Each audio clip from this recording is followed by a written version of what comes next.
Hey guys, new project on the workbench today. I've got a disgusting pine table. The finish is destroyed, it's sticky, it's degrading. The pine has got a ton of nicks and dents you can see in the light here. Watermarks, something stuck to it over there. It's kind of a cool table though. It pulls out and some leaves fit into these inserts. So of course in here it's super gross.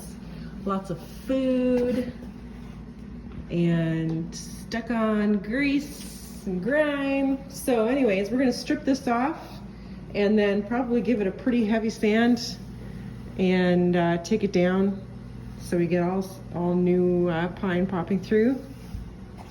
A couple of repairs on the top, some big holes that we'll probably have to putty, stuff like that. Although it is kind of a distressed looking piece in the first place. It's okay if there's a little bit of marks left, but definitely needs a good cleanup. And we're just going back to the original color. We don't have the base in, so we're just gonna stick to this colonial color as best we can. Looks like this was the side nobody used. It's a little stiff, so I might try to work those out and see if I can clean them and get them working a little better. But anyways, stay tuned. Let's strip it down.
I've got this thing sanded with the Festool up to 180.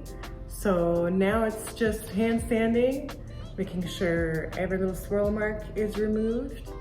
And then we're on to staining. So let's get at it.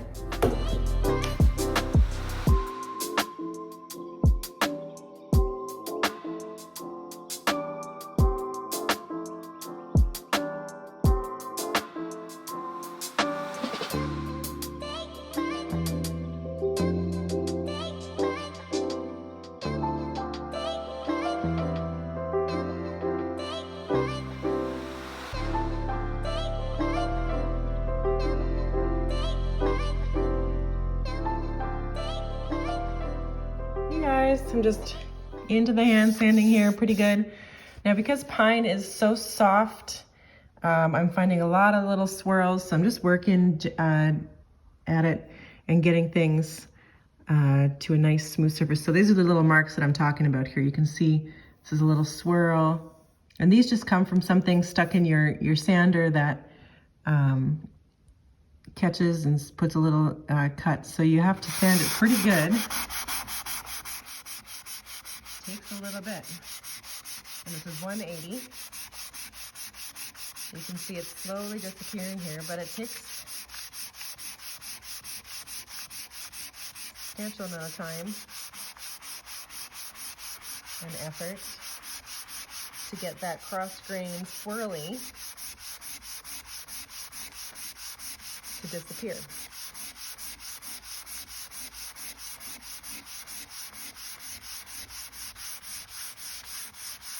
To a level that the stain, when I do put the stain on, it's not going to show up. So there we go. That's probably good enough. You can still see a little bit here that I need to catch. but you want that nice surface of grain so that when you put your stain on, it's not gonna catch that and make a big cross grain mark. This is why hand sanding is so important, especially in the softwoods, but everywhere, so that you get that nice clean stain job that isn't full of sanding marks. And I've got, you know, lots of those marks to work through here because it is pine, it's so soft. I've got about 3/4 of the table down those. So I'm just gonna keep working and checking back, looking closely. You can see like a whole area here where it's just chip, chip, chip, chip, chip. So it's just time consuming and a lot of work, but this is what you have to do. If you're gonna use a palm sander, just be prepared to also go ahead and do quite a bit of hand sanding after. It's not your end answer. So I'll keep at it. Okay, so everything is very finely sanded to 180. And I just was really careful and slow and made sure I caught everything. Now, inevitably, there'll be something that pops up when I put the stain on, but that's not a problem. I can spot sand and take care of it when I run into it. A couple of things. For one, I wanted to show you some of these marks from the factory. These guys and these guys, you can see a little better now. These are the factory distressing marks that I was able to keep a lot of. So hopefully that'll help it tie into the base that we don't have in the shop. So we're not refinishing that. So hopefully those marks staying on the surface a little bit will help it tie in the design. The other thing that I've noticed is this whole corner, I don't know if it's oil or sap or something, but this whole edge here just continues to seep out a sticky yellow substance. So I don't think it's sap, I think it's an oil soaked corner. And that's gonna cause problems with the lacquer. So I'm thinking, I'm gonna get the stain on and I'll probably end up shellacking this section of the table just to seal that in.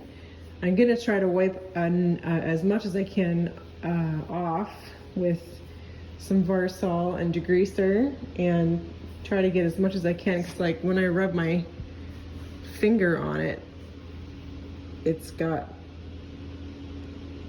really gross. It's got some kind of yellow, sticky, oily.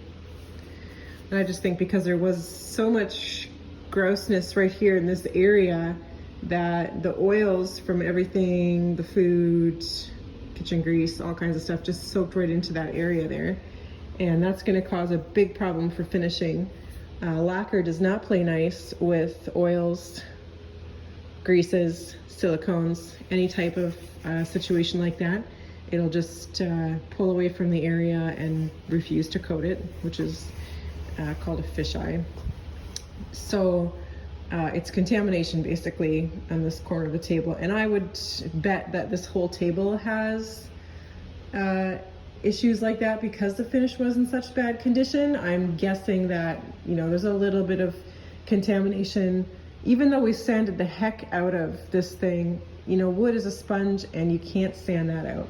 So I'll be preempting that in my lacquer with a fisheye remover, but I'll also probably be pretty careful on my methods for sealing first and just doing really light coats at first to make sure I'm not getting a huge messy fisheye table to deal with, which is never fun. But for sure this area I'm going to do a little bit more cleaning, and I will wipe the whole table down with a wax and silicone remover, and after stain I will shellac this one board, and then we'll see where we're at with the first coat of light lacquer, and I'll be able to tell if I need to do more from that point. Alrighty, let's get to it. Okay guys, so I've got everything cleaned and sanded, and I'm ready for stain. So on pine, because it goes between soft and hardwood areas, it can turn out pretty blotchy when you're staining it. Now you can use a wood conditioner, which works, But what is also easy to use, which I often just use, is some Varsol or paint thinner. You just apply it on the area you're going to stain first, and it kind of just helps the stain to flow over everything a little bit nicer, not soak into soft areas and create those blotchy spots. So I'll show you what I do. I'm just going to get my rag soaked down a little bit. I'm just going to wipe it over the area. It's also, you know, tacking off at the same time, so that's nice. And just wipe it into the entire part. Make sure you have the Varsol soaked in everywhere, especially end grained. That stuff always wants to get really dark. Just make sure you get it over here. Good.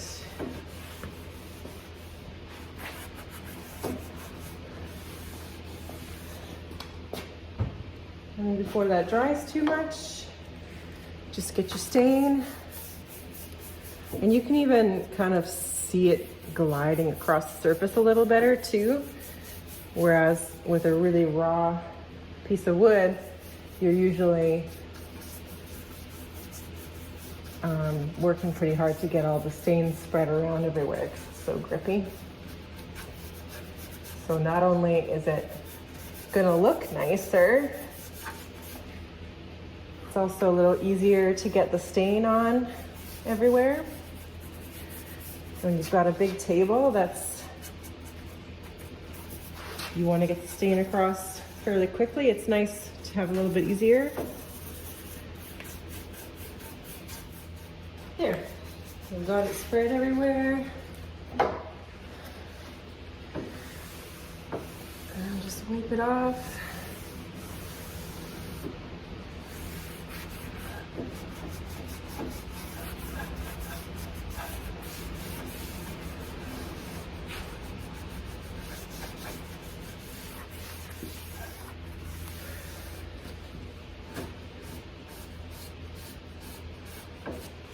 One downside to this method is maybe you don't get as dark of a color as you want, but that's not a problem for me. I'd rather have a nice even application and I can tone it in the booth. As long as it's not looking messy and really blotchy, then I can deepen the color with spray toners or a toner that I mix up. Good, so that looks really even. Looks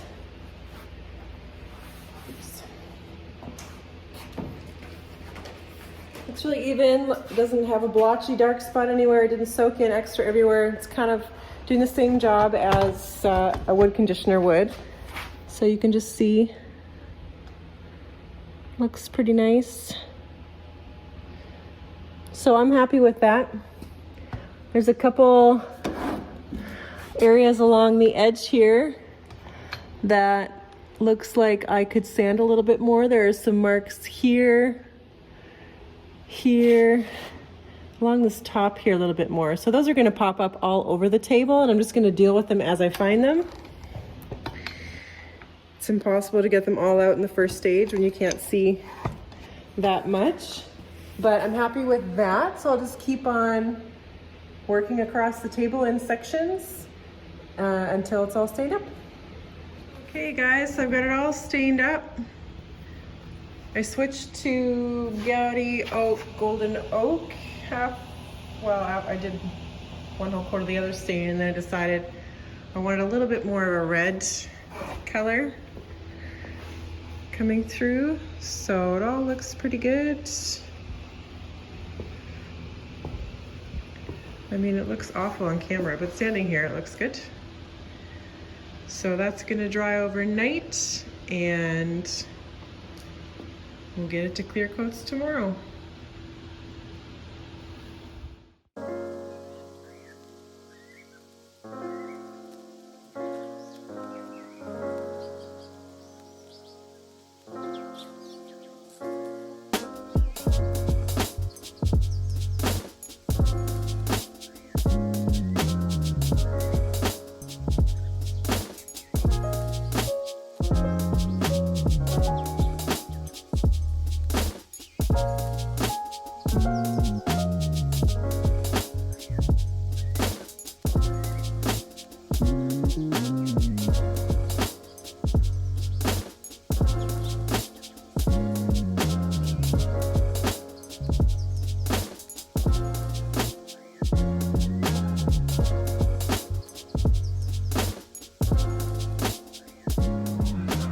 Okay guys, so I got the first 2 coats down on the table. Sorry about the footage. I usually get about 6 calls when I'm trying to film something. So, looks pretty good. I'm happy with how it's laying down. Not too many issues with fish eyes or anything like that. So the contamination level looks pretty good. I was worried about that, especially on this edge. And I did a careful first coat to see what it was gonna do, and it didn't fish eye on me or anything like that. So I just said, well, if it's not gonna do anything, then I won't shellac it. Why do more work when I don't have to? So, looks pretty good.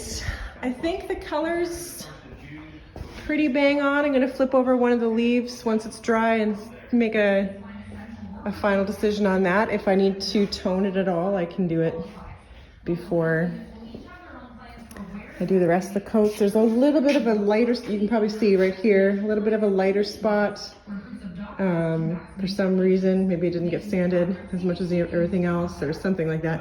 So I'll probably do toning anyways, just to even everything out. But if I need to deepen the whole color, then that would be separate from that. So anyways, looking good.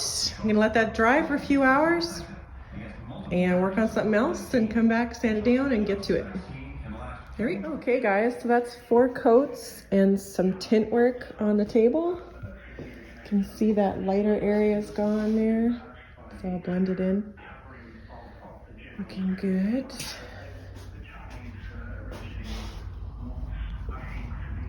Looks very different on camera than it does standing here. I'm sure you guys deal with that too in your videos. Anyways, I think I'm going to let this dry all day. Hit it one more time with 400 sandpaper and do a final top coat. This is 4 heavy coats of lacquer, so it should be good.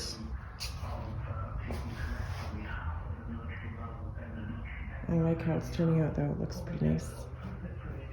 Okay. Okay guys, so that's 6 coats of lacquer on this table. Looks awesome, ready to go back home and do its thing. So thanks for joining me on this one. Definitely looks a lot nicer. Feels gorgeous. Stay tuned for the next one. Don't forget to like and subscribe.